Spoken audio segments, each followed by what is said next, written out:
Assalamualaikum warahmatullahi wabarakatuh. Perkenalkan kami dari kelompok 2 mata kuliah Pendidikan Kewarganegaraan Prodi Manajemen Pendidikan Islam semester 2 akan menceritakan kembali hari-hari menjelang proklamasi kemerdekaan Indonesia. Mari tonton videonya. Sebelum proklamasi kemerdekaan Indonesia, terdapat peristiwa Rengas Dengklok pada tanggal 16 Agustus 1945. Peristiwa Rengas Dengklok terjadi akibat adanya perbedaan pendapat antara golongan tua dan golongan muda. Perbedaan tersebut adalah penyikapan atas kekalahan Jepang dalam Perang Dunia II untuk menentukan waktu melaksanakan proklamasi kemerdekaan Indonesia. Meski sempat dirahasiakan, informasi penyerahan Jepang kepada sekutu pada tanggal 14 Agustus 1945 telah sampai pertama kali di Indonesia melalui Suta Syahir. Mengetahui kekalahan Jepang, para pemuda yang dipimpin oleh Chairul Saleh langsung menemui Bung Karno dan Bung Hatta untuk segera mengumumkan kemerdekaan Indonesia melalui proklamasi. Namun, keinginan golongan muda justru mendapat pertentangan dari golongan tua yang dipimpin oleh Bung Karno itu sendiri. Golongan tua berpendapat bahwa proklamasi akan diputuskan melalui sidang Panitia Persiapan Kemerdekaan Indonesia.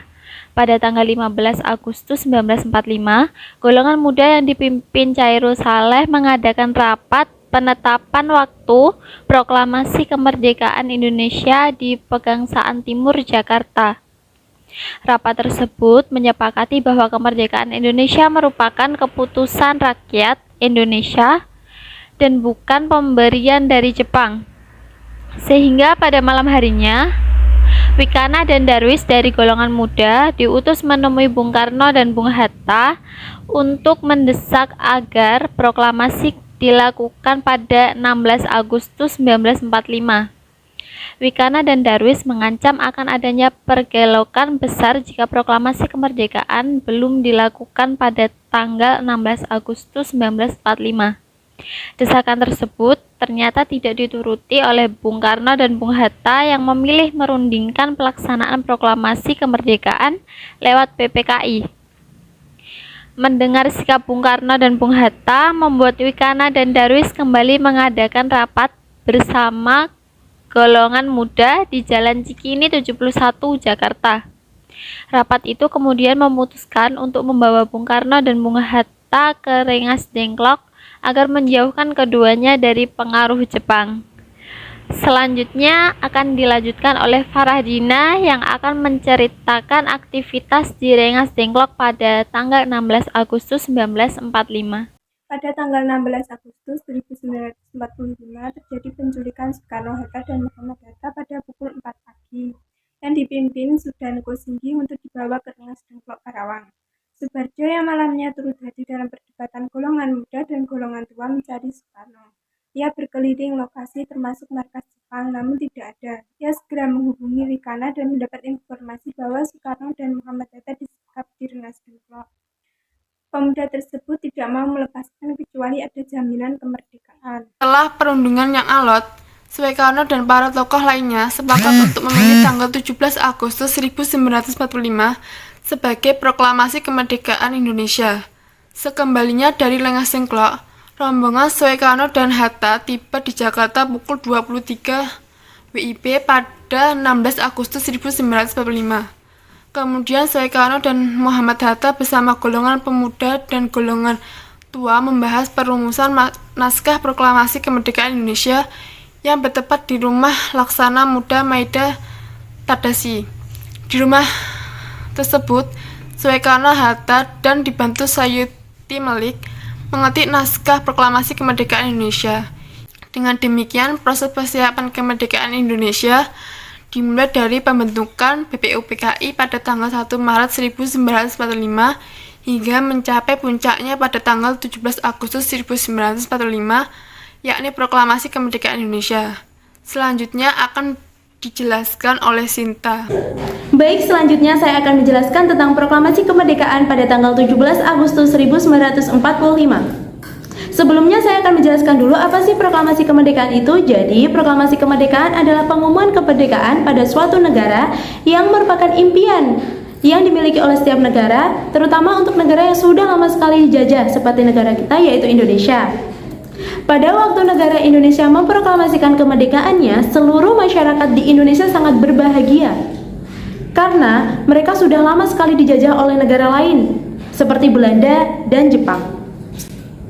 Pada waktu Indonesia memproklamasikan kemerdekaannya pada dunia, Indonesia dianggap sebagai negara baru yang setara dengan negara-negara lain yang sudah memproklamasikan kemerdekaannya. Jadi negara Indonesia sangat berhak sekali menentukan pemerintahannya sendiri. Dan berlanjut ke naskah proklamasi. Naskah proklamasi yang dibacakan oleh Insinyur Soekarno ternyata mengalami perubahan yang awalnya ditulis tangan oleh Insinyur Soekarno sehingga diketik oleh Sayuti Milik. Naskah proklamasi yang ditulis oleh Insinyur Soekarno merupakan karangan dari dua tokoh, yaitu Muhammad Hatta dan Ahmad Subarjo, yang dinamakan naskah proklamasi Klat. Selanjutnya mengalami perubahan, diketik oleh Sayuti Milik dan dinamakan naskah proklamasi Otentik. Dan perumusan naskah proklamasi berlangsung pada tanggal 17 Agustus 1945, tepatnya pada pukul 2-4 dini hari. Itulah sekilas penjelasan dari proklamasi kemerdekaan dan naskah proklamasi. Selanjutnya saya akan menjelaskan tentang kegiatan upacara pada tanggal 17 Agustus 1945 tersebut. Sebelumnya upacara akan dilaksanakan di lapangan Ikada, namun dibatalkan karena dengan alasan keamanan. Biar lebih aman, jadi dilaksanakan di kediaman Insinyur Soekarno, tepatnya di Jalan Pegangsaan Timur nomor 56 Jakarta Pusat. Dan pada upacara tersebut dihadiri oleh Suwirjo Wilopo Gofar, Pringgodikdo Muhammad Tabrani, dan Trimurti. Upacara tersebut dilaksanakan pada pukul 10, dan ini merupakan gambar dari Insinyur Soekarno yang berdoa sebelum melaksanakan pembacaan naskah proklamasi. Selanjutnya pembacaan proklamasi oleh Soekarno dan pembacaan pidato singkat tanpa teks. Setelah itu bendera merah putih yang dijahit oleh Fatmawati dikibarkan. Pada awalnya Trimurti diminta untuk mengibarkan bendera merah putih, namun Trimurti menolak dengan alasan yang lebih berhak untuk mengibarkan bendera merah putih adalah seorang prajurit. Jadi dipilihlah Latif Hendra Diningrat, yaitu seorang prajurit peta, dan dibantu oleh Suhud dalam pengibaran bendera tersebut. Setelah bendera berkibar, seluruh hadirin menyanyikan lagu Indonesia Raya. Dan bendera tersebut sekarang disimpan dalam Monumen Nasional. Buat kalian yang ingin melihat bendera tersebut, silakan datang di Monumen Nasional. Berakhirlah sudah upacara tersebut hingga pada tanggal 18 Agustus 1945 PPKI mengambil keputusan mengesahkan dan menetapkan Undang-Undang Dasar 1945 sebagai dasar negara Republik Indonesia, sehingga terbentuklah Negara Kesatuan Republik Indonesia (NKRI) dengan kedaulatan di tangan rakyat, yaitu segera dibentuklah MPR, Majelis Permusyawaratan Rakyat. Setelah itu, Soekarno dan Muhammad Hatta dipilihlah sebagai presiden dan wakil presiden atas usulan dari Otto Iskandar Dinata. Baik, itulah penjelasan dari saya tentang proklamasi kemerdekaan pada tanggal 17 Agustus 1945. Apabila ada salah kata dan kurang lebihnya, kami dari kelompok 2 mohon maaf. Terima kasih. Wassalamualaikum warahmatullahi wabarakatuh.